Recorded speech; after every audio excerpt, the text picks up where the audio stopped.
Hello everyone, आज हम करने जा रहे हैं हिस्ट्री का पार्ट 3 ग्रामीण क्षेत्र पर शासन चलाना। ग्रामीण क्षेत्र पर किस तरीके से ब्रिटिश सरकार ने शासन चलाया अपनी बड़ी बड़ी कंपनियों के द्वारा, और किस तरीके से बड़े बड़े शहरों ने छोटे छोटे ग्रामीण क्षेत्रों पर अपना शासन चलाया।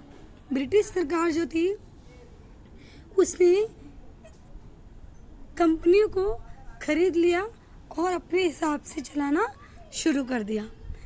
अब देखेंगे जो चित्र दिया हुआ है यहाँ पर, इस चित्र में 1765 में रॉबर्ट क्लाइव मुगल बादशाह से बिहार और उड़ीसा की दीवानी ग्रहण करते हुए, मतलब बिहार और उड़ीसा को किस तरीके से दीवानी ग्रहण की, इसका चित्र बना हुआ है।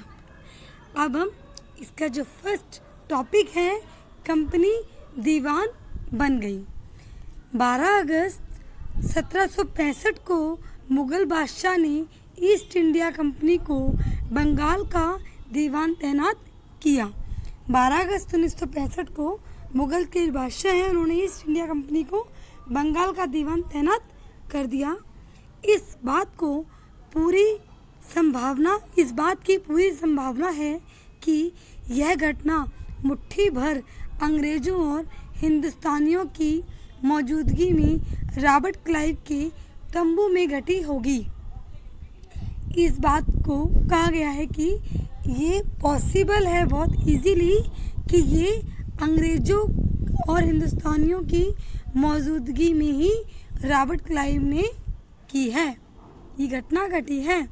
लेकिन ऊपर दिए गए चित्र में इस घटना को एक भव्य समारोह के रूप में दिखाया गया है। मतलब जो चित्र है यहाँ पर जो दिख रहा है उसमें दिखाया गया है कि ये एक भव्य समारोह के रूप में हुआ है, लेकिन ऐसा नहीं हुआ होगा, ऐसा लोग मानते हैं। यह चित्र उस चित्रकार ने बनाया है जिसे रॉबर्ट क्लाइव ने अपने जीवन की यादगार घटनाओं को चित्रित करने का जिम्मा सौंपा था। बंगाल की दीवानी हाथ आ जाना अंग्रेजों के लिए निश्चय ही एक बड़ी घटना थी। अब जो रॉबर्ट क्लाइव थे उन्होंने इसको पर्सनली रखा था कि उनकी यादगार घटनाओं को वो चित्रित करे। तो सभी को पता है कि ऑब्वियसली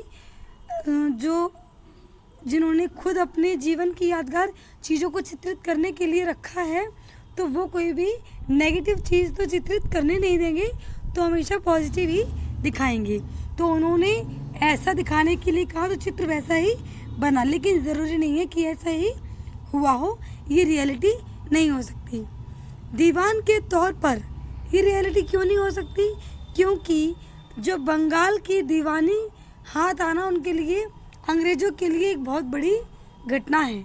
तो ये इतना इजीली पॉसिबल होना नहीं है, इतना इजीली पॉसिबल नहीं हो सकती। दीवान के तौर पर कंपनी अपने नियंत्रण वाले भूभाग के आर्थिक मामलों की मुख्य शासन बन गई थी। जो दीवान के तौर पर कंपनियां जो थी, जिन कंपनियों को ब्रिटिश सरकार ने खरीद लिया था, उन पर अपना नियंत्रण कर लिया था, उन जगहों पर उनकी आर्थिक मामलों की मुख्य शासन बन गई थी। मतलब उनकी आर्थिक मामले जो है उनके मुख्य मेन शासन बन गए थे, जहां उन्होंने किसी भी कंपनी पर अपना नियंत्रण कर लिया, अपनी तरफ जब्त कर ली तो वो उनका एक मुख्य वो बन गया शासक कि वहाँ से वो अब अच्छी से अपनी और जगहों पर और कंपनियों को भी नियंत्रण कर सके। अब उसे अपनी ज़मीन का शासन चलाने और आमदनी को व्यवस्थित करने का रास्ता ढूंढना था। अब उस कंपनी को क्या करना था कि उन्होंने वो तो नियंत्रण कर ही लिया, अब उसे अपनी ज़मीन का शासन चलाने, उस ज़मीन पर अपना और शासन चलाने और आमदनी बढ़ाने के लिए व्यवस्थित करने का एक नया रास्ता ढूंढना था। इसके लिए उसे एक ऐसा रास्ता ढूंढना था जिसमें कंपनी के बढ़ते खर्चों को पूरा करने के लिए काफ़ी आमदनी जुटाई जा सके, जिसमें उन कर्जों को पूरा करने के लिए आमदनी और भी ज़्यादा इकट्ठी हो सके। व्यापारिक कंपनी के नाते उसे यह ख्याल भी रखना था कि वह अपनी ज़रूरत की चीज़ें खरीदती बेचती रहे। मतलब उन्हें इन पर शासन भी करना था और इसका भी ध्यान रखना था कि वहाँ पर व्यापार चलता रहे, कंपनी का एक व्यापार के नाते खरीदना बेचना भी होता रहे, जिससे लगे कि एक व्यापारिक चीज़ है। ये एक बिकाऊ मतलब एक नियंत्रण करी हुई कंपनी नहीं है, यहाँ पे एक व्यापार चल रहा है ऐसा लगे। समय के साथ कंपनी को यह भी समझ में आने लगा कि उसे सावधानी के साथ आगे बढ़ना होगा।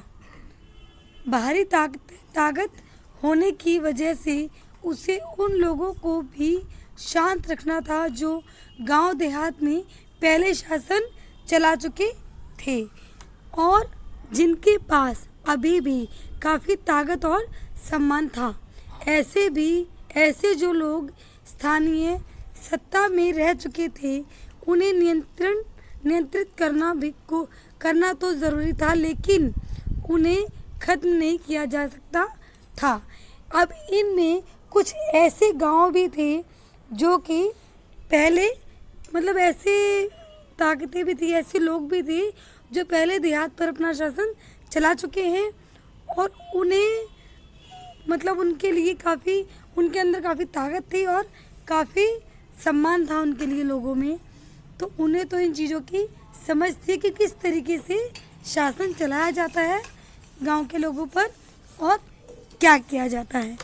उन लोगों से बचना भी इनके लिए ब्रिटिश शासन के लिए बहुत ज़रूरी था। तो ऐसे लोगों को ख़त्म भी नहीं कर सकते थे वो कि सत्ता में जो रह चुके हैं लोग इनको ख़त्म कर दिया जाए और इन्हें नियंत्रण रखना भी ज़रूरी था और उन्हें मतलब कि उन्हें रखना भी ज़रूरी था और उन्हें ख़त्म भी नहीं कर सकते थे और उनसे बचकर ये सारे काम ब्रिटिश कंपनियों को करने थे।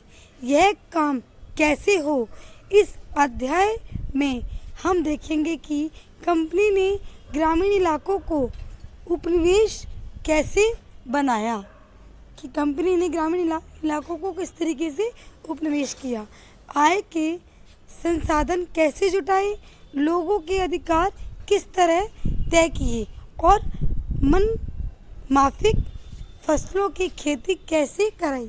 मतलब अपने हिसाब से अपनी मनमर्जी की खेती उन्हें किस तरीके से कराई और उन पर किस तरीके से संसाधन कैसे जुटाए उनके लिए और किस तरीके से उनके अधिकार तय किए गए।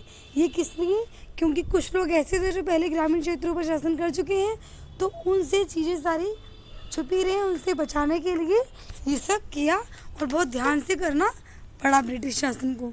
कंपनी की आमदनी, कंपनी दीवान तो बन गई थी लेकिन अभी भी खुद को एक व्यापारी ही मानती थी। कंपनी दीवान तो बन गई थी लेकिन ब्रिटिश शासन ने क्या किया था, व्यापार चालू कर रखा था, कुछ अधिकार ऐसे दिए हुए थे जिससे कि लोगों को लगता था कि ये व्यापारी है। मतलब कंपनी खुद को व्यापारी ही मानती थी। कंपनी भारी भरकम लगान तो चाहती थी लेकिन उसके आकलन और वसूली की कंपनी भारी भरकम कंपनी की आमदनी, कंपनी दीवान तो बन गई थी लेकिन अभी भी खुद को एक व्यापारी ही मानती थी।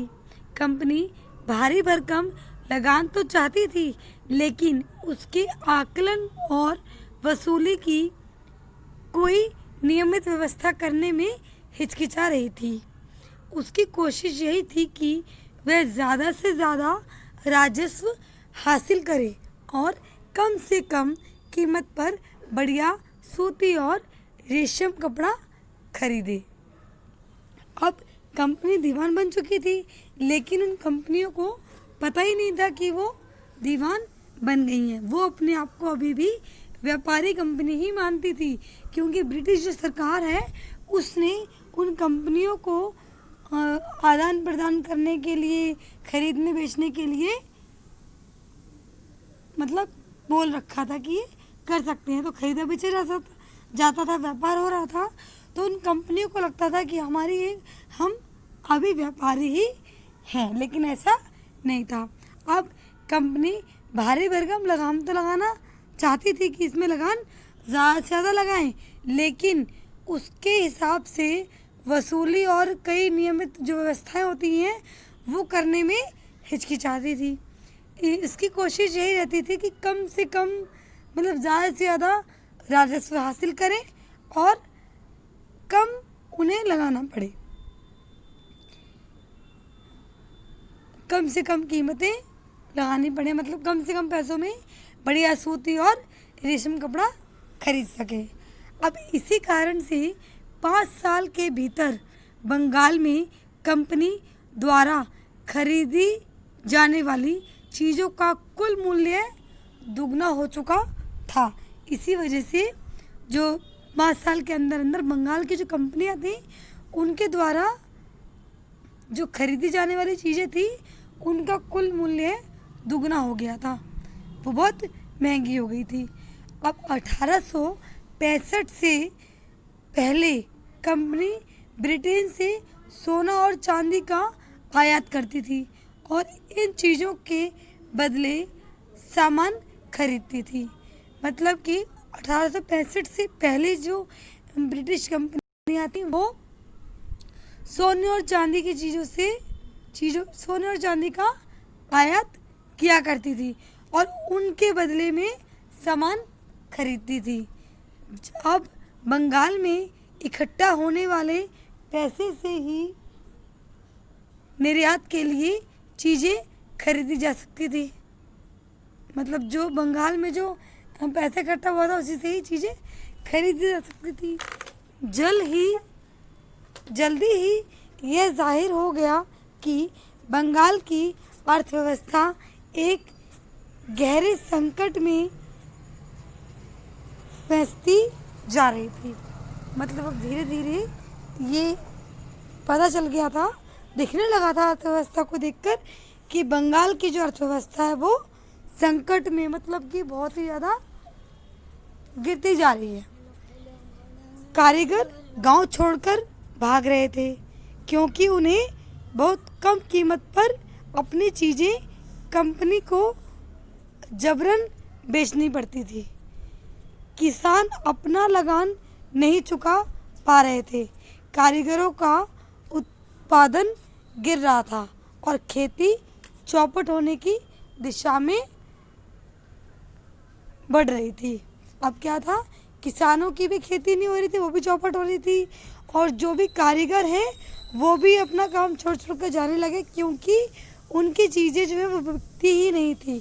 उन्हें अपने चीज़ों को बेचने के लिए जबरन बेचनी पड़ती थी, लोगों को ज़बरदस्ती मतलब बोल बोल कर कह कह कर बेचनी पड़ती थी। अब 1770 में पड़े अकाल के ने बंगाल में 1 करोड़ लोगों को मौत की नींद सुला दिया। 1770 में जो बड़ा अकाल पड़ा था बंगाल में, उसमें करोड़ों लोग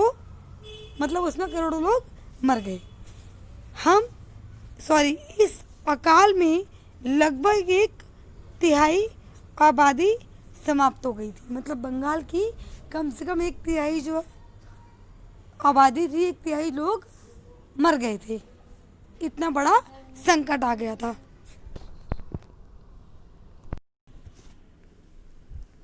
खेती में सुधार की ज़रूरत। अगर अर्थव्यवस्था संकट में थी तो क्या कंपनी अपनी राजस्व आय के बारे में आश्वस्त रह सकती थी? ये एक प्रश्न है। कंपनी के ज़्यादातर अफसरों को यह लगने लगा था कि ज़मीन में निवेश करना और खेती में सुधार लाना ज़रूरी है। कंपनियों को ज़्यादातर अफसरों को यह लगने लगा था, कंपनी के जो बड़े बड़े अफसर थे उनको ये लगने लगा था कि ज़मीन में निवेश करना और खेती में सुधार लाना ये बहुत ही ज़रूरी है। यह काम किस तरह किया जा सकता था, ये उनके लिए एक बहुत बड़ा प्रश्न था कि ये काम किस तरह किया जा सकता है, उस टाइम पर था।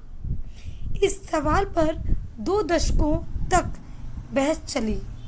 आखिरकार कंपनी ने 1773 में स्थायी बंदोबस्त लागू किए। इस बंदोबस्त की शर्तों के हिसाब से राजाओं और तालुकदारों को जमींदारों के रूप में मान्यता दी गई। उन्हें किसानों से लगान वसूलने और कंपनी को राजस्व चुकाने का जिम्मा सौंपा गया। मतलब कि 1773 में जो स्थायी बंदोबस्त किए, मतलब कुछ स्थायी बंदोबस्त किए, कुछ चीज़ें उन्होंने निकाली कि अब ये बंदोबस्त हम करेंगे। इस बंदोबस्त की शर्तों के हिसाब थे, मतलब शर्तें ये थी कि राजाओं और तालुकदारों को ज़मींदारों के रूप में मान्यता दी जाएगी कि ये एक ज़मींदार है। उन्हें किसानों से लगान, मतलब किसानों जो लगान लगाई है अपनी खेती में वो वसूलेंगे और कंपनी को राजस्व चुकाएंगे। किसानों से उनकी लगान जो लगी है उनकी वो लेकर और कंपनी में राजस्व चुकाएंगे। ठीक है, ये जिम्मा सौंप दिया। अब उनकी ओर से चुकाई जाने वाली राशि स्थायी रूप से तय कर दी गई थी। इसका मतलब यह था कि भविष्य में कभी भी उसमें इजाफा नहीं किया जाना था। अंग्रेज़ों को लगता था कि इससे उन्हें नियमित रूप से राजस्व मिलता रहेगा और ज़मींदारों को ज़मीन में सुधार के लिए खर्च करने का प्रोत्साहन मिलेगा। उन्हें लगता था कि क्योंकि राज्य की ओर से राजस्व की मांग बढ़ने वाली नहीं थी, इसलिए ज़मींदार बढ़ते उत्पादन में फ़ायदे में रहेंगे। मतलब किसानों को लगता था कि ऐसा करने से उनको नियमित रूप से राजस्व मिलता रहेगा और ज़मींदारों की ज़मीनों में सुधार के लिए वो खर्च के लिए प्रोत्साहन मिलेगा उन्हें।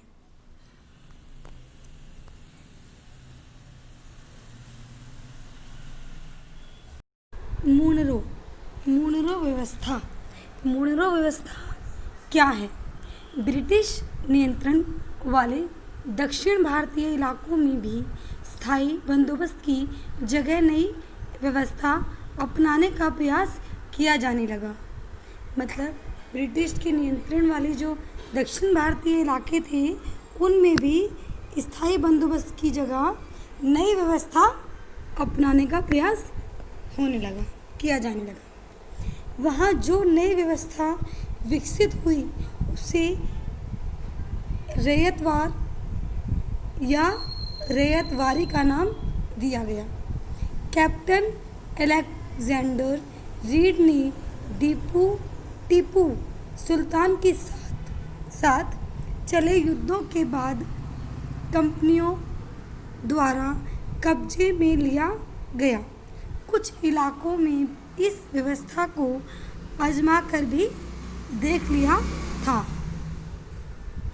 टॉमस मुनरो ने इस व्यवस्था को विकसित किया और धीरे धीरे पूरे दक्षिण भारत पर से ही यही व्यवस्था लागू कर दी गई। अब इसमें बोला है कि जो टीपू सुल्तान थे उनके साथ युद्ध में जो युद्ध चला था उसके बाद जो कंपनियां द्वारा कब्जे लिए थे कुछ इलाकों में, उन इलाकों में भी ये व्यवस्था आजमा कर देखा गया और टॉमस मुनरो ने इस व्यवस्था को और ज़्यादा विकसित किया और धीरे धीरे पूरे दक्षिण भारत में लागू कर दिया। रीड और मुनरो को लगता था कि दक्षिण में परंपरागत जमींदार नहीं थे, इसलिए उनका तर्क यह था कि उन्हें सीधे किसानों से ही बंदोबस्त करना चाहिए, जो पीढ़ियों से ज़मीन पर खेती करते आ रहे हैं। राजस्व आकलन से पहले अपने खेतों का संविधान पूर्वक और अलग से सर्वेक्षण किया जाना चाहिए। मुनरो का मानना था कि अंग्रेजों को पिता की भांति किसानों की रक्षा करनी चाहिए। अब जो रीड और मुनरो हैं, उनको ये लगता था कि दक्षिण की में जो परंपरा है, जमींदार नहीं थे, मतलब दक्षिण में जो परंपरागत जो नए जमींदार नहीं थे, इसलिए उनका तर्क था कि उन्हें सीधे किसानों से ही बंदोबस्त करना चाहिए, जो कि पीढ़ियों से ज़मीन की खेती करते आ रहे हैं। आजकल मतलब राजस्व में क्या था, आकलन से पहले राजस्व में जो ये आकलन लगाया था, जो गुणा भाग लगाया था, इससे पहले खेतों का संविधान पूर्वक और अलग से सर्वेक्षण किया जाना चाहिए। मतलब इनका हिसाब किताब लगाने से पहले इनका सर्वेक्षण किया जाना चाहिए कि कितना नुकसान और कितना फ़ायदा है और क्या व्यवस्था होनी चाहिए, इसका गुणा भाग और आकलन करना चाहिए। मुनरो का मानना था कि अंग्रेजों को पिता की भांति किसानों की रक्षा करनी चाहिए। अंग्रेजों को जैसे एक पिता अपने बच्चे की रक्षा करता है, उस तरीके से इनकी रक्षा किसानों की करनी चाहिए। किसको? अंग्रेजों को। सब कुछ ठीक नहीं था। नई व्यवस्थाएं लागू होने के बाद महज कुछ साल के भीतर उनमें समस्याएं दिखाई देने लगी। ज़मीन से होने वाली आमदनी बढ़ाने के चक्कर में राजस्व अधिकारियों ने बहुत ज़्यादा राजस्व तय कर दिया था। किसान राजस्व चुका नहीं पा रहे थे, रैयत गांवों से भाग रहे थे। बहुत सारे क्षेत्रों में गांव वीरान हो गए थे। आशावासी अफसरों को उम्मीद थी कि उनकी जो ज़मीन है वो नई व्यवस्था किसानों को संपन्न उद्यमशील किसान बना देगी, लेकिन ऐसा हुआ नहीं। मतलब सब कुछ कुछ भी वहाँ ठीक नहीं था। जो नई व्यवस्थाएं लागू की गई थी, उनकी वजह से समस्याएं पैदा होने लगी। ज़मीनों से में जो होने वाली आमदनी थी, उसको और ज़्यादा बढ़ाने के चक्कर में वो बिल्कुल ख़त्म हो गई और अधिकारियों से ज़्यादा राजस्व तय कर दिया गया। उनमें बचत हो नहीं गई, लेकिन उनकी राजस्व जो है बढ़ा दिया गया, कर बढ़ा दिया। किसान राजस्व चुका नहीं पा रहे थे, जिसकी वजह से वो गांव छोड़ कर भाग गए और गांव वीरान बन गए। अब जो वहाँ पे आशावादी जी ने उम्मीद थी कि भाई व्यवस्थाएं किसानों में जो हैं वो संपन्न हो जाएंगी और उद्यमशील किसान बना देगी, लेकिन वो ऐसा कुछ नहीं हुआ और उन्हें अपना गांव छोड़कर जाना पड़ा। यूरोप के लिए फसलें। अब यूरोप के लिए फसलें किस तरीके की थी? अंग्रेज़ों ने यह भी महसूस किया कि ग्रामीण इलाके न केवल राजस्व प्रदान कर सकते हैं, बल्कि वहाँ यूरोप की ज़रूरतों के हिसाब से सही फसलें भी पैदा की जा सकती हैं। यूरोप ने क्या किया? अंग्रेज़ों ने यह ये चीज़ महसूस की कि गांव के जो इलाके हैं, ये न केवल ज़्यादा से ज़्यादा कर देंगे, ज़्यादा से ज़्यादा राजस्व देंगे, बल्कि ये यूरोप की जो ज़रूरतों के हिसाब से ज़्यादा फसलें हो सकती हैं यहाँ पर। और 18वीं सदी के आखिर तक कंपनी ने अफीम और नील की खेती पर पूरा जोर लगा दिया। अफीम और नील की खेती में ज़्यादा आमदनी होती है, तो इन्होंने पूरा जोर 18वीं सदी में उसी में लगा दिया, नील और अफीम की खेती पर। इसके बाद लगभग 150 साल तक अंग्रेज देश के विभिन्न भागों में किसी न किसी फसल के लिए किसानों को मजबूर करते रहे और बंगाल में पटसन, असम में चाय, संयुक्त प्रांत में गन्ना, पंजाब में गेहूँ, महाराष्ट्र व पंजाब में कपास, मद्रास में चावल, इन चीज़ों की खेतियाँ करने लगे, जिससे कि ये ज़्यादा बिकेंगी। यहाँ पे ये चीज़ें ज़्यादा होंगी और आमदनी ज़्यादा होगी। जितनी आमदनी ज़्यादा होगी उतना राजस्व ज़्यादा मिलेगा, ज़्यादा राजस्व कर पाएंगे और अपने हिसाब से किसानों से खेती करवाएंगे। किसानों को उन्हें कुछ देना तो होगा नहीं, बहुत कम से कम उन्हें पैसे देंगे और ज़्यादा से ज़्यादा काम होगा, ज़्यादा से ज़्यादा खेती करवाएंगे और किसानों पर अपना राज कर सकेंगे। यह कैसे किया गया? अंग्रेज़ों ने अपनी ज़रूरत की फसलों की खेती को फैलाने के लिए कई तरीके अपनाए। आइए इस तरह की एक फसल उत्पादन की ऐसी ही एक पद्धति को अच्छी तरह समझते हैं। क्या रंग का भी कोई इतिहास है? चित्र 5 और चित्र 6 में आपको सूती कपड़े के छापों की 2 तस्वीरें दी गई हैं और बाईं तरफ जो चित्र 5 की तस्वीर आप देख रहे हैं, भारत में आंध्र प्रदेश के बुनकरों द्वारा बनाए गए कमलकारी छापे दिखाई दे रहे हैं। इसमें कमलकारी छापे बने हैं जो कि आंध्र प्रदेश के बुनकरों ने की बुनाई है।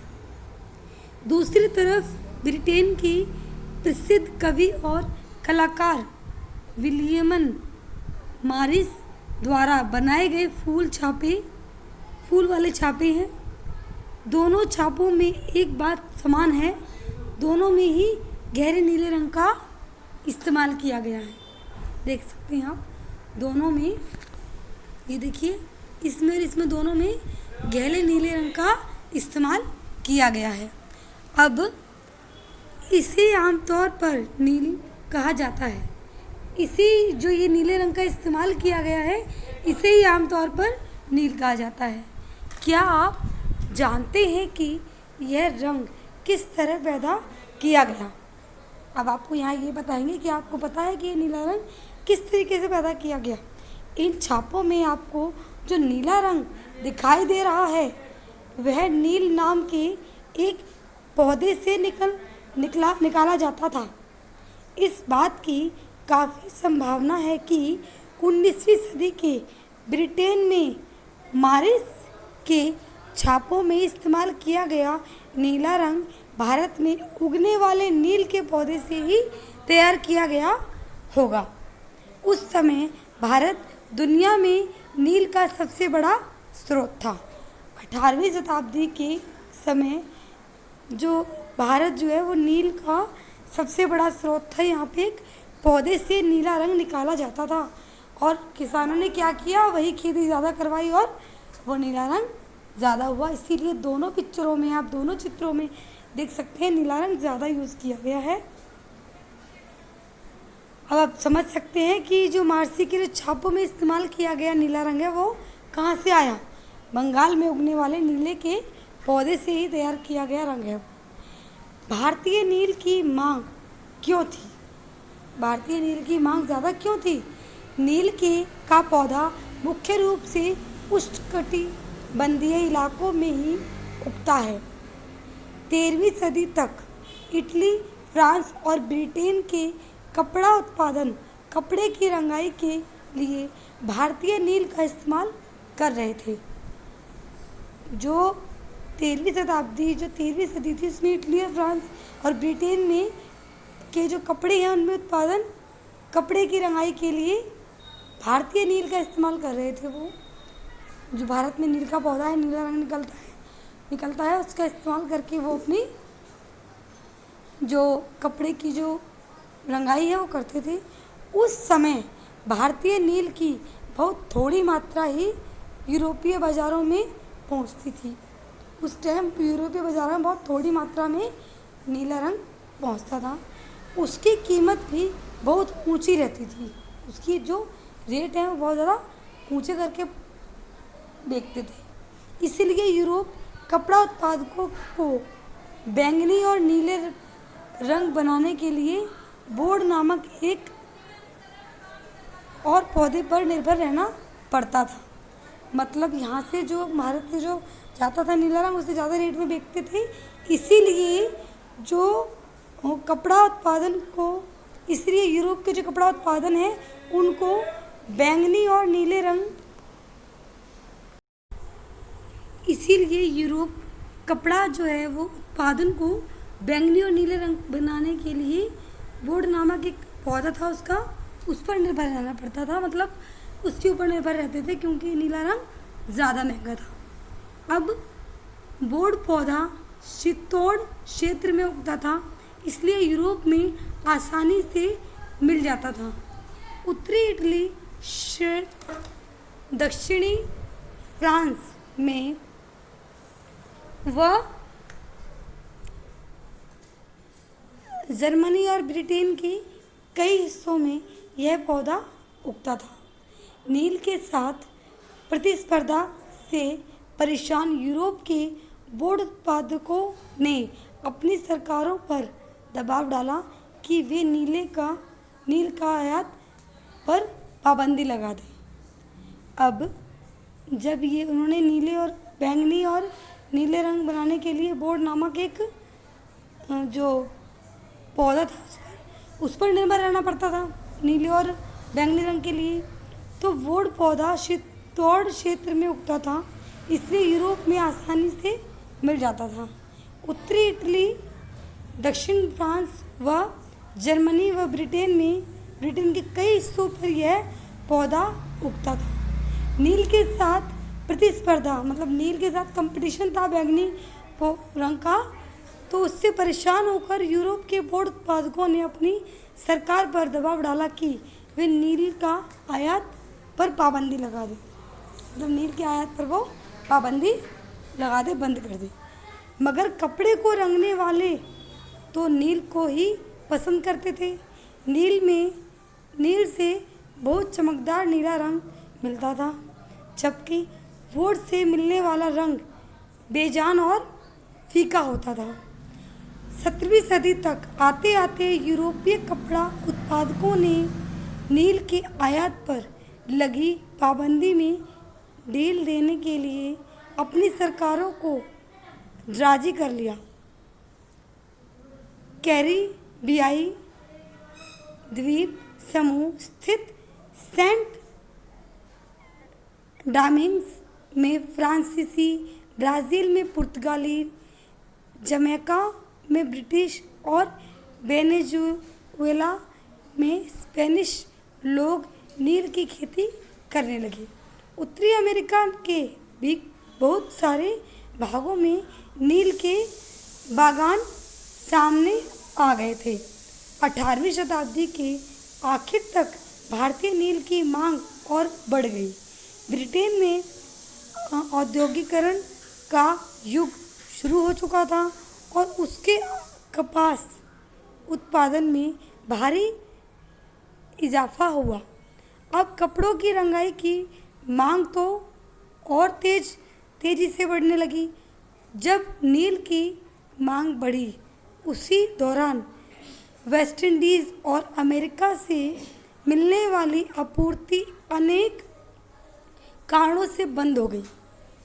अब क्या हुआ कि इनकी कंपटीशन में नीले रंग को बंद कर दिया, लेकिन नीला रंग बंद नहीं कर सकते क्योंकि नीला रंग ज़्यादा अच्छा होता था बजाय बैंगनी के। बैंगनी जो रंग था वो हल्का रहता था और बेजान रहता था, इसीलिए नीले रंग की ज़्यादा डिमांड थी। नीला रंग चमकदार सा रहता था। अब 17वीं सदी तक आते आते यूरोपीय कपड़ा उत्पादकों ने नील की आयात पर लगा दी पाबंदी में ढील। जो नील के रंग में जो पाबंदी लगा रखी थी उसमें ढील डाल दी। ढील देने के लिए अपनी सरकारों को राजी कर लिया और कैरिबियाई द्वीप समूह स्थित जो थे उसमें सेंट डिमांसू में फ्रांसीसी और ब्रिटेन में पुर्तगाली ने इस तरीके से जमैका में ब्रिटिश और वेनेजुएला में स्पेनिश लोग नील की खेती करने लगे। उत्तरी अमेरिका के भी बहुत सारे भागों में नील के बागान सामने आ गए थे। मतलब वहाँ भी बहुत सारे नील के बागान दिखने लगे थे, मतलब उन्होंने बागान नील के खोल लिए थे। अब 18वीं सदी जो थी उसमें आखिर तक तो नील की मांग और बढ़ गई थी, लेकिन जो ब्रिटिश की औद्योगिकरण का युग था शुरू हो चुका था, उसमें कपास उत्पादन में भारी इजाफा हुआ। जो कपास था उसमें भारी इजाफा हुआ, मतलब फ़ायदा हुआ। अब कपड़ों की रंगाई की मांग और तेज़ी से बढ़ने लगी। अब कपड़ों की जो रंगाई थी उसकी मांग और ज़्यादा बढ़ गई, डिमांड बढ़ गई। अब नील की मांग बढ़ी। उसी दौरान वेस्ट इंडीज़ और अमेरिका में दुनिया का नील उत्पादन आधा रह गया। मतलब दुनिया में जितना नील उत्पादन होता था उसका आधा रह गया, क्योंकि इसकी डिमांड ज़्यादा बढ़ गई। अब 1783 से और 1779 के बीच में दुनिया का नील उत्पादन जो है वो आधा रह गया था, क्योंकि पूर्ति तो हो नहीं पाती थी वेस्ट इंडीज़ और अमेरिका में, तो वो आधा रह गया था। ब्रिटेन में आपको एक क्वेश्चन आ सकता है कि नील का जो उत्पादन है वो आधा कब रह गया था? 1783 से लेकर 1779 के बीच में। ये याद करने वाली चीज़ है, ये आपको याद रखना है। अब ब्रिटेन में के रंगरेज अब नील की आपूर्ति के लिए बेचैनी से किसी और स्रोत की तलाश कर रहे थे। यह नील कहाँ से मिल सकता था? अब वो इस बात की तलाश कर रहे थे कि नील हमें और कहाँ से मिले। नील ढूंढने की तलाश थी उनकी।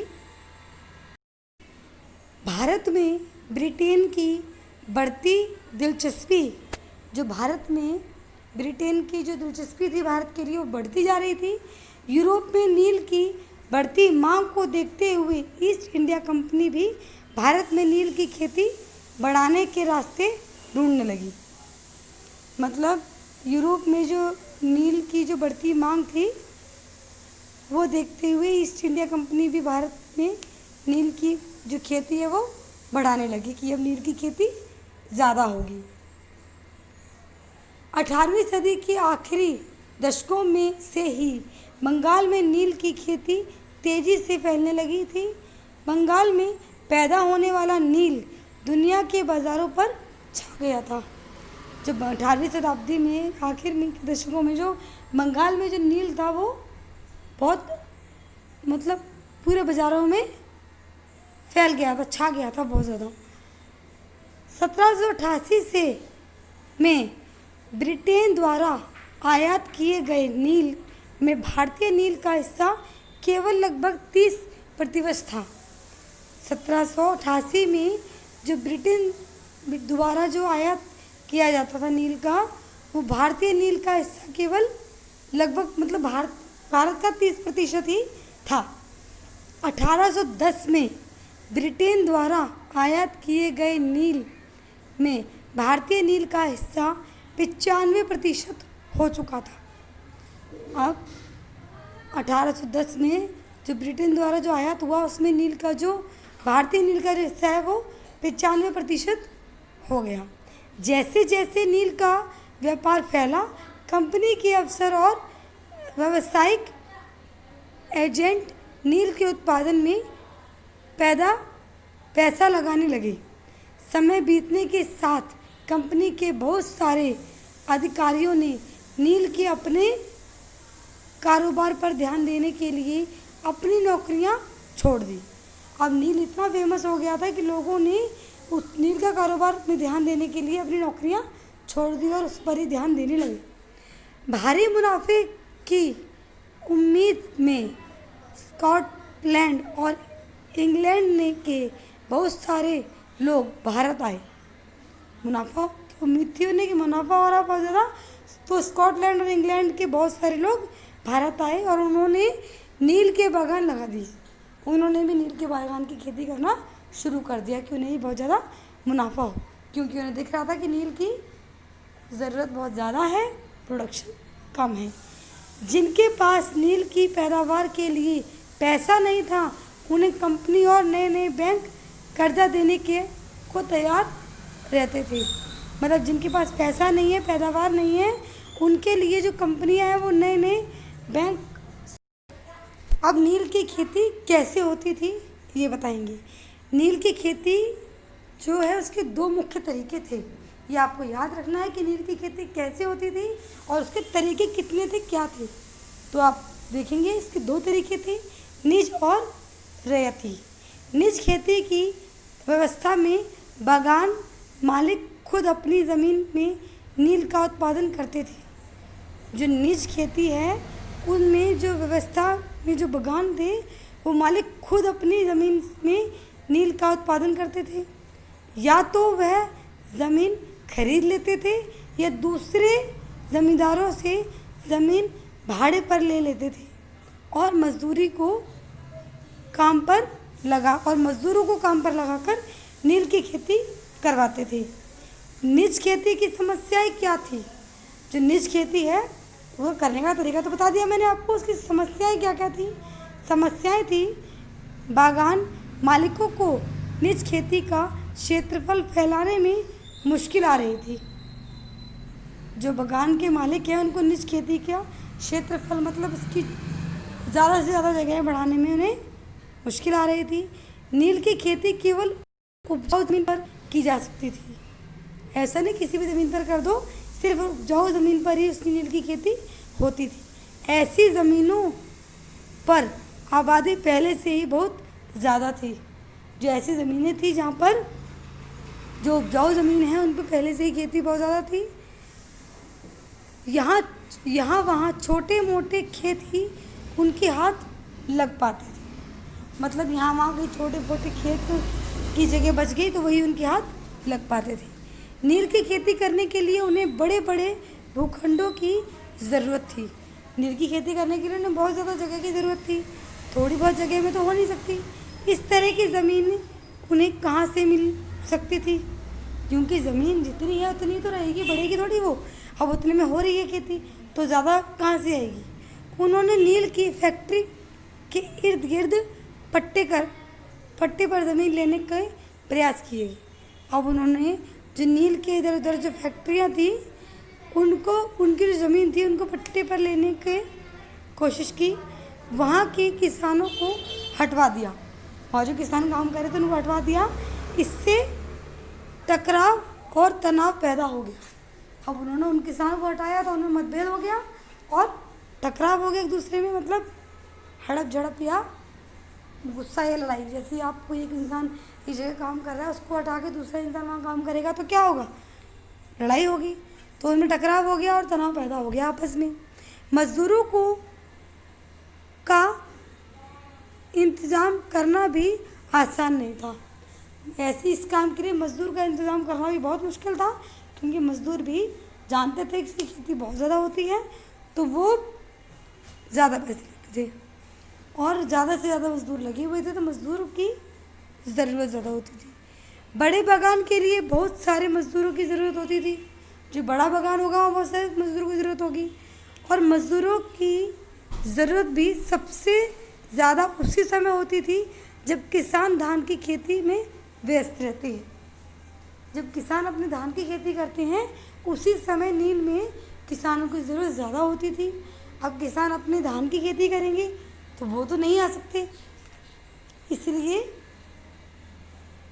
कम मिल पाते थे किसान, मजदूर कम मिल पाते थे, कुछ भी बोल सकते हैं आप। बड़े पैमाने पर जिन खेतों के लिए बहुत सारे हल बैलों की भी ज़रूरत थी। अब बड़े पैमाने पर जो निज खेती थी उसमें क्या होता था कि हल और बैलों की भी बहुत ज़्यादा ज़रूरत होती थी। 1 बीघा नील की खेती के लिए 2 हल चाहिए होते थे। 1 बीघा नील की अगर खेती करनी है तो आपको 2 हल चाहिए।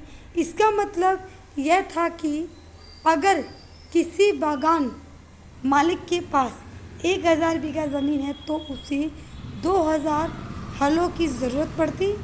हलों की हलों को खरीदना और उनका रखरखाव एक बड़ी समस्या थी। किसानों से भी हल नहीं मिल सकते थे।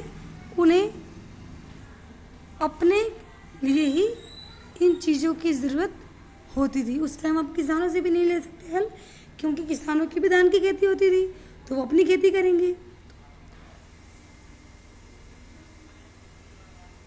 किसानों से भी हल नहीं मिल सकते थे, उन्हें अपने लिए ज़रूरत होती थी। मैंने बताया आपको, जिस समय नील उत्पादकों को ज़रूरत होती थी, उसी समय किसानों की हल बैल भी चावल के खेतों में व्यस्त रहती थी।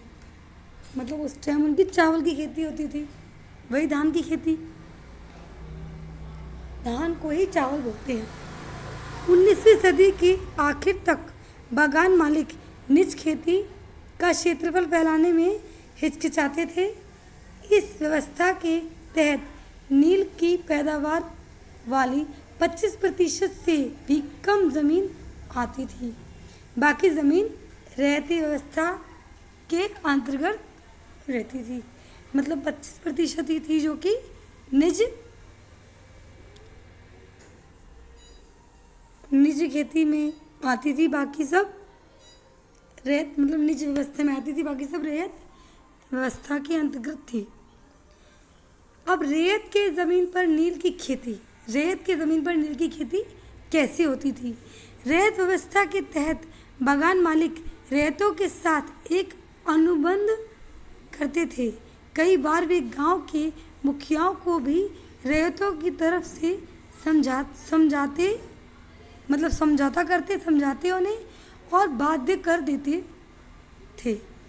जो अनुभव पर दस्तखत कर देता थे, उन्हें नील बागान उगाने के लिए कम ब्याज दर पर बागान मालिकों से नकदी कर्जा मिल जाता था। क्या होता था कि रैयत व्यवस्था में जो बागान के मालिक हैं, उन्हें रैयतों के साथ साथ एक अनुभव, एक सट्टा करते थे वो, कि कई बार वे गांव के जो मुखिया हैं उनको रैयती की तरफ से समझाता करते थे आपस में, और बाध्य करते थे, मजबूर करते थे उन्हें। जो अनुभव पर दस्तखत कर देते थे, उन्हें नील उगाने के लिए कम ब्याज मिलता था और बागान मालिकों से नगद कर्जा मिल जाता था। कर्जा लेने वाले रैयत को अपनी कम से कम 25% ज़मीन पर नील की खेती करनी होती थी। अब जो खेती करने वाले हैं रैयत, उनको अपनी कम से कम 25% ज़मीन पर नील की खेती करनी होती थी। बागान मालिक बीज और उपकरण मुहैया कराते थे, जबकि मिट्टी को तैयार करने, बीज बोने और फसल की देखभाल करने का जिम्मा काश्तकारों के ऊपर रहता था। इन सब का जिम्मा काश्तकारों के ऊपर रहता था और बागान मालिक जो है वो बीज और उपकरण को मुहैया कराते थे, वो तलाशते थे, ढूंढते थे। अब कटाई के बाद फसल बागान मालिक को सौंप दी जाती थी। कटाई के बाद क्या करते थे, फसल जो है वो बागान मालिक को सौंप दी, तो रैयत को नया कर्जा मिल जाता था। जो रैयत है उनको नया कर्जा मिल जाता था और वही चक्र दोबारा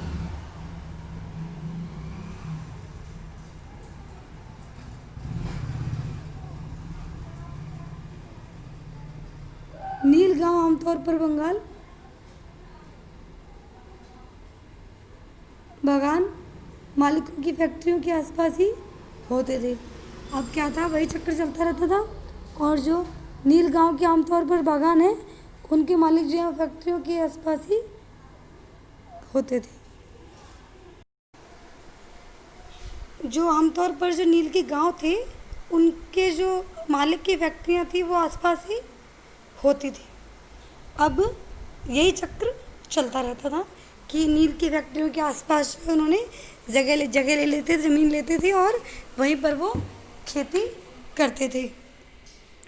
अब कटाई के बाद नील के पौधों को कारखानों में स्थित में पहुंचा दिया जाता था। कटाई के बाद क्या हुआ कि नील के जो पौधे हैं, जो नीले रंग के पौधे थे, उनका कारखाने में स्थित वैट्स एक हौद थी, मतलब एक हौद का नाम रखा था वैट्स, में पहुंचा दिया जाता था।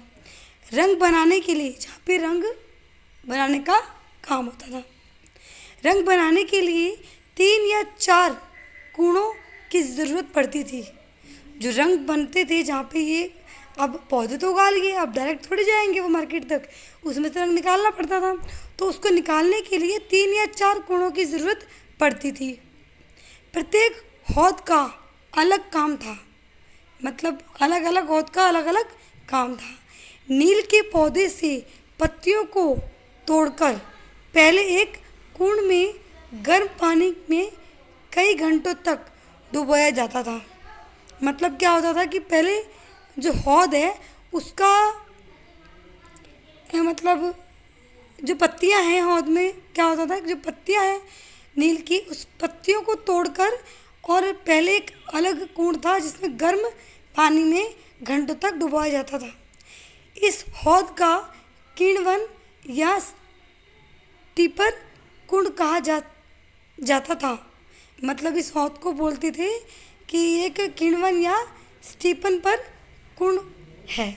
जब पौधे किण्वित हो जाते थे, जब ये पौधे किण्वित हो जाते थे, मतलब गर्म पानी से में रख के निकाल लिया जाता था इनको, तो द्रव्य में बुलबुले उठने लगते थे। तो जो द्रव्य था उसमें बुलबुले उठने लगते थे। अब सड़ी हुई पत्तियों को निकाल दिया जाता था। उनमें जो सड़ी हुई पत्तियाँ थी खराब, उन्हें बाहर निकाल दिया जाता था और द्रव्य को एक और हौद में छान लिया जाता था। अब जो द्रव्य है, जो अच्छी पत्तियाँ हैं, उनको अलग हौद में छान लिया जाता था। दूसरे हौद पहले हौद के ठीक नीचे होता था। जो दूसरा हौद था वो पहले हौद के ठीक नीचे ही होता था, ताकि फटाफट से बेकार पत्तियां निकाल कर और उन्हें साफ पत्तियों को दूसरे हौद में डाला जा सके। दूसरे हौद में इस घोल को लगातार हिलाया जाता था और पैडलों में खंगाला जाता था। तुरंत डालकर हिलाते थे और पैडलों में खंगालते थे। जब यह द्रव्य हरा और उसके बाद नीला हो जाता था, तो हौद में चूने का पानी डालकर रखा जाता था और धीरे धीरे नील की पपड़ियाँ नीचे जम जाती थी और ऊपर साफ द्रव्य निकल आता था।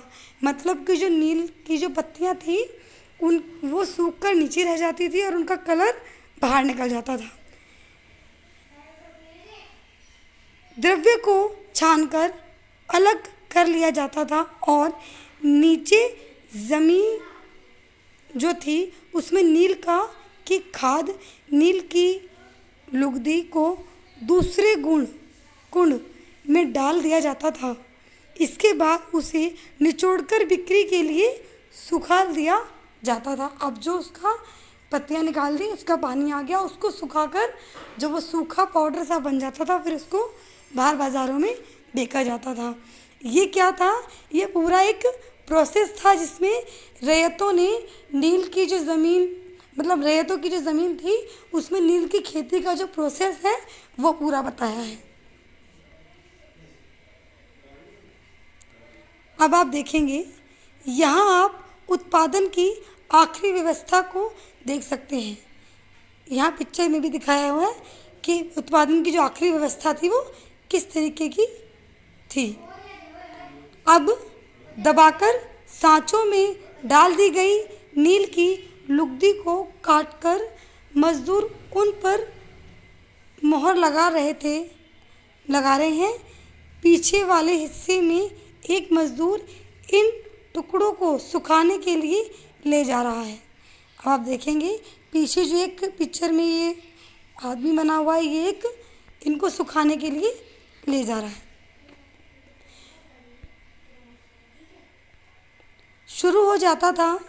जो किसान पहले इन कर्जों से बहुत आकर्षित थे, उन्हें जल्दी ही समझ में आ गया कि यह व्यवस्था कितनी कठोर है, यह व्यवस्था कितनी मुश्किल है।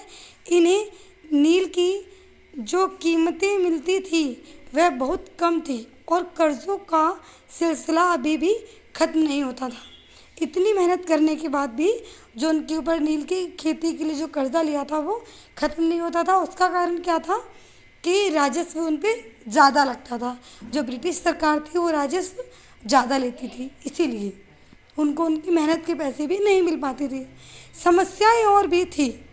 बागान मालिक चाहते थे कि किसान अपने सबसे बढ़िया खेतों में ही नील की खेती करे। अब समस्या ये थी कि वो चाहते थे कि किसान का जो सबसे अच्छा खेत है उसमें ही वो नील की खेती करे, जिससे कि नील ज़्यादा हो। लेकिन नील के साथ परेशानी यह थी कि उनकी जड़ें बहुत गहरी होती थी और वह मिट्टी की सारी ताकत खींच लेती थी। नील की कटाई के बाद वहाँ धान की खेती नहीं की जा सकती थी। वहाँ काफ़ी सालों तक धान की खेती आप नहीं कर सकते, क्योंकि वो उसकी जड़ें बहुत गहरी होती थी नील की, और वो पूरी तरीके से खींच लेती थी नील की जो जड़ें हैं वो। तो वहाँ जल्दी से कोई भी खेती नहीं की जा सकती, कुछ भी नहीं उगाया जा सकता। नील विद्रोह और उसके बाद मार्च 1859 में बंगाल के हजारों रैयतों ने नील की खेती से इनकार कर दिया। जैसे जैसे विद्रोह फैला, रैयतों ने बागान मालिकों को लगान चुकाने से भी इनकार कर दिया। वे तलवार भाले और तीर कमान लेकर नील की फैक्ट्रियों पर हमला करने लगे। अब जब किसानों को दिखने लगा 1860 में बंगाल में हजारों जो रैयत थे उन्होंने नील की खेती करना बंद कर दिया और उन्होंने विद्रोह करना शुरू कर दिया। इसका तलवार भाले ये सब लेकर करने लगे। औरतें अपने बर्तन लेकर लड़ाई में कूद पड़ी। बागान मालिकों के लिए काम करने वालों का सामाजिक बहिष्कार कर दिया गया। बागान में जो मालिक थे उनमें जो काम करने वाले काम करने वालों ने सामाजिक बहिष्कार कर दिया कि अब हम काम नहीं करेंगे। बागान मालिकों की तरफ से लगान वसूली के लिए आने वाले गुमाश्ता एजेंटों की पिटाई की गई। उनके जो गुमाश्ता थे और एजेंट थे उनकी पिटाई की गई। रैयतों ने कसम खा ली कि न तो वे नील की खेती के लिए कर्जा लेंगे और न ही बागान मालिकों के लठियालों के लिए लाठीधारों गुंडों से डरेंगे। उन्होंने ये प्रण ले लिया कि अब वो ये खेती नहीं करेंगे चाहे उन्हें कुछ भी करना पड़े। नील के किसान चुप बैठने को तैयार नहीं थे। क्यों? क्योंकि वो सब बहुत टाइम से झेल रहे थे, इतनी मेहनत करने के बाद भी उन्हें कुछ नहीं मिल रहा था। इसलिए अब ये बताएंगे कि क्यों वो चुप बैठने को तैयार नहीं थे। उन्हें बगावत की ताकत कहाँ से मिली? उनमें कोई शक नहीं था कि नील की खेती अत्यंत दमनात्मक है, लेकिन जो लोग दबे होते थे वे हमेशा बगावत नहीं करते। ऐसा कभी कभी ही होता है, हमेशा नहीं होता कि जो लोग दबे हैं वो बगावत ना करें, वो एक ना एक दिन ज़रूर बोलते हैं। 1860 में नील रैयतों को लगा कि बागान मालिकों के खिलाफ बगावत में उन्हें स्थानीय जमींदारों और मुखियाओं का भी समर्थन मिल सकता है। बहुत सारे गांवों में जिन मुखियाओं से नील की अनुबंधों पर जबरन दस्तखत कराए गए थे, उन्होंने ही नील किसानों को इकट्ठा किया और लाठियालों के साथ आमने सामने की लड़ाई लड़ी। कई स्थानों पर रैयतों का बगावत के लिए उकसाते हुए खुद जमींदार गांव-गांव घूमने लगे। जमींदार इस बात से परेशान थे कि गांव मालिकों की ताकत बढ़ती जा रही थी और बागान मालिक जबरन लंबे समय के लिए उनसे ज़मीन ले लेते थे। अब ये उनकी ताकतें बढ़ती जा रही थी लड़ने की, और जो बागान मालिक थे वो ज़बरदस्ती उनसे ज़मीन ले रहे थे। नील के किसानों को ये भी लग रहा था कि अंग्रेज सरकार भी संघर्ष में उनका साथ देगी। मतलब जो वो किसान थे उनको लग रहा था कि जो ब्रिटिश सरकार है ये उनका साथ देगी। वो गांव-गांव से लोगों को इकट्ठा करके इसके खिलाफ विद्रोह कर रहे थे। 1857 की बगावत के बाद ब्रिटिश सरकार एक और व्यापक विद्रोह के खतरे में डरी हुई थी। जब नील की खेती वाले जिलों में एक और बगावत की खबर फैली तो लेफ्टिनेंट गवर्नर ने 1859 की सदियों में इलाके का दौर किया। रैयतों को लगा कि सरकार उनकी दुर्दशा से परेशान है। बर्दाश्त में मजिस्ट्रेट एजले ईडन ने एक नोटिस जारी किया जिसमें कहा गया कि रैयतों को नील के अनुभव मनाने के लिए मजबूर नहीं किया जाएगा। अब ये जब नोटिस किया गया तो उन जमींदारों को लगने लगा कि ब्रिटिश हमारा सपोर्ट करेगी क्योंकि ब्रिटिश सरकार को भी इससे फ़ायदा है। लेकिन इस नोटिस के आधार पर लोगों में यह खबर फैल गई कि रानी विक्टोरिया ने नील की खेती न करने का हुक्म दे दिया है। वहाँ ये खबर फैल गई कि रानी विक्टोरिया ने हुक्म दे दिया कि नील की खेती ना करें। ईडन किसानों को शांत करने और विस्फोटक स्थितियों को नियंत्रित करने की कोशिश कर रहे थे। उनकी कार्रवाई को किसानों ने अपने विद्रोह का समर्थन मान लिया। जैसे जैसे विद्रोह फैला, कलकत्ता के पढ़े लिखे लोग भी नील जिलों की ओर चल पड़े। उन्होंने रैयतों की दुर्दशा, बगान मालिकों की जोर जबरदस्ती और अत्याचारी नील व्यवस्था के बारे में लिखना शुरू कर दिया और आगे तक बात फैलाने लगे दूर दूर तक। इस बगावत से परेशान सरकार को बागान मालिकों की रक्षा के लिए सेना बुलानी पड़ी। नील उत्पादन व्यवस्था की जांच करने के लिए एक नील आयोग भी बना दिया गया। इस आयोग ने बागान मालिकों को दोषी पाया और जोर जबरदस्ती के लिए उनकी आलोचना की। आयोग ने कहा कि नील की खेती रैयतों के लिए फ़ायदे का सौदा नहीं है। आयातों ने रैयतों से कहा कि वे मौजूदा अनुभवों को पूरा करें, लेकिन आगे से वे चाहे तो नील की खेती बंद कर सकते हैं। अब उन्होंने कहा कि आपकी मर्ज़ी है, अगर आपको इसमें फ़ायदा दिखता है तो आप आगे खेती करें नील की, अगर आपको लगता है कि नहीं करनी है तो आप ना करें। किसी के जोर दबाव में ज़बरदस्ती में आकर ये काम ना करें। इस बगावत के बाद बागानों में नील की उत्पादन धराशायी हो गया।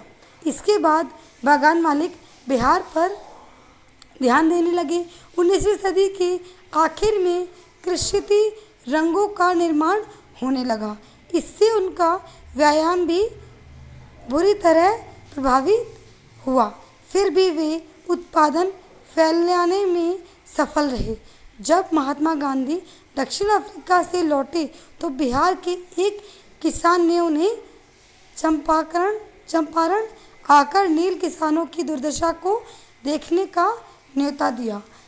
1917 में महात्मा गांधी का यह दौर नील बागान मालिकों के खिलाफ चंपारण आंदोलन की शुरुआत थी। मतलब फिर महात्मा गांधी ने चंपारण नाम से एक आंदोलन शुरू कर दिया गया इन नील की खेती के लोगों के लिए। अब आप देखिए, आपका ये चैप्टर कंप्लीट हुआ। अब आप देखेंगे भीख मांग लूँगा परंतु नील नहीं लाऊंगा। यह किसने कहा? चांदपुर थाना हरदी के एक नील कश्तकारी हाजी मुल्ला से मंगलवार 5 जून 1860 को नील आयोग के सदस्यों की बात की। हाजी मुल्ला ने कुछ सवालों के जवाब इस तरह दिए। अब आप देख सकते हैं जो यहाँ पर जवाब दिए हैं कि भीख मांग लूँगा लेकिन नील नहीं उगाऊंगा। समस्या। अब हम पढ़ेंगे कि समस्याएं क्या क्या थी।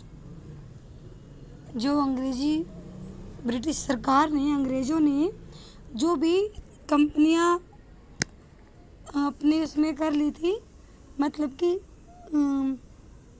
दीवान बन गई थी कंपनियां, उनके दौरान समस्याएं क्या क्या आई थी ये बताएंगे अब। मगर स्थायी बंदोबस्त में ने भी समस्याएं पैदा कर दी थी। जो वहाँ स्थायी बंदोबस्त था, जो उन्होंने अपनी कंपनियां तो उनकी दीवान बन गई थी, लेकिन व्यापार चलाने के लिए उनमें जो है लेन देन चल रहा था। अब उसमें जो स्थायी बंदोबस्त जो तैयार किए गए थे उसने समस्याएं पैदा कर दी थी। अब क्या क्या समस्याएं पैदा की थी? कंपनी के अफसरों ने पाया कि अभी भी जमींदार ज़मीन में सुधार के लिए खर्चा नहीं कर रहे थे। मतलब जो ज़मींदार थे वो ज़मीन में और सुधार आए और अच्छी खेती हो, उसके लिए कोई भी सुधार नहीं कर रहे थे। असल में कंपनी ने जो राजस्व तय किया था वह इतना ज़्यादा था कि उसको चुकाने में ज़मींदारों को भारी परेशानी हो रही थी। जो ज़मींदार राजस्व चुकाने में विफल हो जाता था उसकी ज़मींदारी छीन ली जाती थी। बहुत सारी ज़मींदारियों को कंपनी बाकायदा नीलाम कर चुकी थी। अब क्या था, जो भी ग्रामीण क्षेत्रों में जो ऐसे किसान थे, जो ऐसे लोग थे जो पहले ग्रामीण क्षेत्रों, छोटे क्षेत्रों पर शासन कर चुके थे, अब उनके सामने ब्रिटिश सरकार को बहुत अलर्ट होकर रहना था कि ये हमारी चालाकी जो हम कंपनियों के साथ जो भी कर रहे हैं, ये इनको ना पता लगे कि हम किस तरीके से ग्रामीण क्षेत्रों पर अपना कब्जा करना चाहते हैं या इनको अपने हिसाब से चलाना चाहते हैं। उन्हें दिखाने के लिए ब्रिटिश सरकार ने ये कुछ ज़मींदारों को अलग अलग ये सौंप दिए थे तरीके।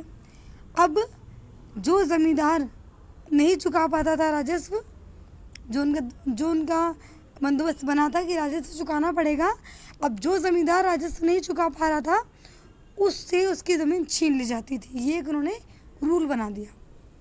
इस तरीके से बहुत सारे ज़मींदारों से कंपनियां बाकायदा नीलाम, मतलब बहुत सारे ज़मींदारों से जो है कंपनियां नीलाम कर चुकी थी उनकी ज़मीन। अब 19वीं सदी के पहले दशक तक हालात बदल चुके थे। बाज़ार में कीमतें बढ़ी और धीरे धीरे खेती का विस्तार होने लगा। 19वीं सदी से पहले के दशक तक तो हालात बिल्कुल ठीक थे, लेकिन 19वीं सदी में और उसके बाद बाज़ार की कीमतें बढ़ी और धीरे धीरे खेती का विस्तार होने लगा। इससे ज़मींदारों की आमदनी में तो सुधार आया, लेकिन कंपनी को कोई फ़ायदा नहीं हुआ, क्योंकि कंपनी तो हमेशा के लिए राजस्व तय कर चुकी थी। अब वह राजस्व में वृद्धि नहीं कर सकती थी। मतलब उन्होंने तो तय किया था कि हमेशा ही राजस्व मिलता रहेगा और उनकी कंपनियां चलती रहेंगी। लेकिन जब 19वीं सदी में बाज़ार में कीमतें बढ़ने लगी और धीरे धीरे खेती का विस्तार, मतलब खेती और इम्प्रूवमेंट होने लगी, विस्तार बढ़ने लगा, तो उसी तरीके से फिर उन्हें राजस्व देने की ज़रूरत नहीं पड़ती थी और आमदनी में सुधार आने लगा। तो कंपनियों को राजस्व नहीं मिला और वो वृद्धि नहीं कर पा रही थी। लेकिन ज़मींदारों को अभी भी ज़मीन की बेहतरी में कोई दिलचस्पी नहीं थी। लेकिन जो ज़मींदार थे उनको कोई दिलचस्पी नहीं थी, कोई इंटरेस्ट नहीं था कि वो और भी ज़्यादा बेहतर करें इसको। उनमें से कुछ तो बंदोबस्त थे, शुरुआती सालों में ही अपनी ज़मीन गंवा चुके थे। कुछ ज़मींदार ऐसे थे जो स्टार्टिंग में ही अपनी ज़मीन गंवा चुके थे। जो बच्चे बचे रह गए थे वे अब उन्हें भी बिना परेशानी और बिना निवेश का खतरा उठाए आमदनी की उम्मीद दिखाई दे रही थी कि बिना कोई खतरे के, बिना किसी निवेश के आमदनी होती रहे। अब तक जब तक ज़मींदार किसानों को ज़मीन देकर उनसे लगान वसूल सकते थे, उन्हें ज़मीन में सुधार की परवाह नहीं थी। लेकिन दूसरी तरफ जब गांव में किसानों को यह व्यवस्था बहुत दमनकारी दिखाई दी, किसान को जो लगान चुकाना था वह बहुत ज़्यादा था और ज़मीन पर उसका अधिकार सुरक्षित नहीं था। लगान चुकाने के लिए अक्सर महाजन से कर्जा लेना पड़ता था। अगर वह लगान नहीं चुका पाता था तो उसे पुश्तैनी ज़मीन से बेदखल कर दिया जाता था। मतलब जो नहीं कर दे सकता उसे बेदखल कर दिया उसकी ज़मीन से। ये एक व्यवस्था बन चुकी थी। अब हम आते हैं एक नई व्यवस्था, जो नई व्यवस्था बनी थी इन सब के होने के बाद। 19वीं सदी की शुरुआत में ही कंपनी के बहुत सारे अधिकारों को इस बात का यकीन हो चुका था कि राजस्व बंदोबस्त में दोबारा बदलाव लाना ज़रूरी है। जब कंपनी को शासन और व्यापार के अपने खर्चे चलाने के लिए और पैसे की ज़रूरत हो तो वह स्थायी रूप से राजस्व तय करके काम कैसे चला सकती है। अब उन्होंने जो कंपनियां थी उन्होंने नई व्यवस्था शुरू कर दी कि 19वीं सदी की शुरुआत में अब जो कंपनियां जो बहुत सारे अधिकारों को इस बात का यकीन हो चुका था कि भाई अब राजस्व बंदोबस्त में दोबारा से बदलाव लाना चाहिए, क्योंकि कंपनियों को ज़्यादा राजस्व नहीं मिल पा रहा है, वृद्धि नहीं हो पा रही राजस्व में। तो उन्होंने बदला इसको और यह तय करा कि अब नए रूप से राजस्व तय करेंगे हम काम, ठीक है। उसमें किस तरीके से काम कैसे चलाएंगे। बंगाल प्रेसिडेंसी के उत्तर पश्चिमी प्रांतों, मतलब कि इस इलाकों का ज़्यादातर हिस्सा अब उत्तर प्रदेश में है। जो बंगाल प्रेसिडेंसी के उत्तर पश्चिमी प्रांत हैं उनका क्या है, इस इलाके के ज़्यादातर हिस्से अब उत्तर प्रदेश में हैं। उनके लिए होल्ट मैकेंजी नामक अंग्रेज ने एक नई व्यवस्था तैयार की जिसे 1822 में लागू किया गया। मैकेंजी को विश्वास था कि उत्तर भारतीय समाज में गांव एक महत्वपूर्ण सामाजिक संस्था है और इसको बचाए रखना चाहिए। मतलब एक जो अंग्रेज का एक मैकेंजी नामक के व्यक्ति थे, उनको एक विश्वास था कि उत्तर भारतीय समाज में गांव के महत्वपूर्ण सामाजिक संस्था है और उसको बचाए रखना ज़रूरी है। उसी से हम ये कर पाएंगे। उसके आदेश पर कलेक्टर ने गांव-गांव का दौरा किया। ज़मीन की जांच की, सारी ज़मीनों की जांच होने लगी। खेतों को नापा गया और विभिन्न समूहों के रीति रिवाजों को दर्ज किया गया। मतलब वहाँ के जो अलग अलग समूह के रीति रिवाज थे उनको दर्ज किया गया।